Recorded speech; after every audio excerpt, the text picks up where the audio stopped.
on the map. Remember city Konya? Yeah? And city Konya Konya is the ancient city of Iconium, by the way.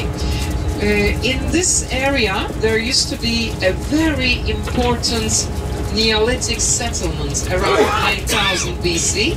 I marked it on the map right here, called Çatalhöyük, where they discovered the earliest representation of the Mother Goddess. I think my booklet of Mother Goddess was returned. Okay, here. Do you see this image? I think it circulated in the bus, did it? Yes. Okay, this is a very important image because she is the first representation of a Mother Goddess sculpture and the earliest one from this land. Goes back to 9000 BC and it is in Ankara Archaeological Museum, clay and small. Like this, maybe 10 centimeters, okay? I'm showing it to you. And this lady who emerged here in the city called Çatalhöyük, somewhere to our left-hand side right now, was excavated by British archaeologists. And when the site was in process of excavation by James Mallard, all those Mother Goddess sculptures started coming out of the site, plus a lot of very interesting looking wall paintings. Oh, look at the sheep on the left. Look, beautiful sheep. Walking kebabs. Walking kebabs. Aren't you hungry? And cheese. And cheese. That's brutal, I know. But when you're eating them, you're enjoying them, right? Anyway, so I thought you should know that this very Mother Goddess who emerged in the Neolithic context of Konya Plains, where we are, 9000 BC, that means 11,000 years ago, was the main goddess of this land for many, many centuries, among many other gods and goddesses. Yet, this was the supreme goddess of Asia Minor. In many of the metropolises, like Ephesus, and also cities like Perge and Pergamon, among all other goddesses, the supreme goddess to be worshipped would have been the Mother Goddess. When she entered into the context of Greek and the Roman world, what was her name? Diana. Diana, exactly. Diana was her Roman name, and her Greek name, Artemis. Why am I making this point? Artemis. This goddess who emerged here in this very landscape where we are right now is going to be the main challenge of Apostle Paul and Apostle John in Ephesus. Why? The biggest temple ever dedicated to her was established in the city of Ephesus. It was one of the 7 wonders of the world. It turned the city of Ephesus into a major pilgrimage center, and Paul, coming into this context, 1st century after Christ, in a city with 250,000 people, he says to them, though the gods produced by human hands are not gods at all, and he's also telling them, get rid of all those gods and goddesses. There is only one God, but Jesus Christ.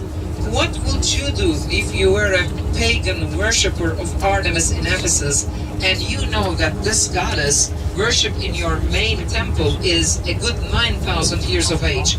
It is not easy to change the belief patterns of people all of a sudden by means of introducing another god, and another god in the male but not in the female, and that was the challenge of Paul and John. And please remember, a big riot started in Ephesus.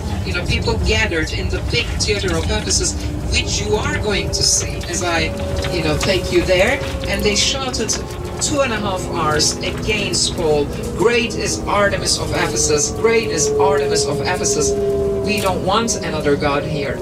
Also, there was a commercial context to this riot, because each year in the month of April, people from all over the Mediterranean world, as far as Italy, Greece, as far as Egypt, and the rest of the Asia Minor, they would travel to Ephesus to visit the temple of Artemis as pilgrims. that would mean selling of her gold and silver statues to thousands of people.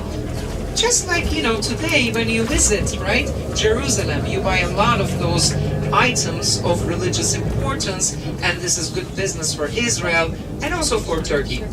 So Demetrius, the silversmith of Ephesus, was very, you know, angry with Paul's addressing of the crowds, and this is how he provoked the riots, as he stood out of the crowds and said in the theater, "Great is Artemis of Ephesus, great is Artemis of Ephesus. We don't want another god we don't want another god here." I was just looking at this bus. It seems like a tour bus with only ladies, no men. Did you see? Yeah. Interesting. Is this the harem of a man? You know, concubines, wives, who knows? Anyway, any questions on that? Okay. Do you have questions for me? Otherwise, I'll do my own, you know, topics. Because if you ask questions, then I know where your curiosities are. Accordingly, I will do more of modern Turkey for you as well. What's the direction of Lystra? Where is the direction of Lystra? Good question. Let me show you Lystra and also Derbe on the map. This is Konya, ancient Iconium, where we're heading. And this is the city of Mother Goddess. South of it, this circle, southwest of it, this circle is Lystra. Southeast of it, this circle, Derbe. So Iconium, Lystra, Derbe is like a triangle. Okay. South of where we are, this direction at the moment. Okay. But if you go to Lystra and Derbe, there is nothing to be seen, unexcavated sites. So we don't go to those sites. It's, you know, too long going away from the main roads, and we don't have time for it. And I have to also remind you, because there are potential tour leaders who might like to come back to Turkey, there is, from my personal point of view, there is no point putting Lystra or Derbe on your itinerary. Simply nothing to be seen there, unless it is highly important for somehow for your presentation. This is what I will say.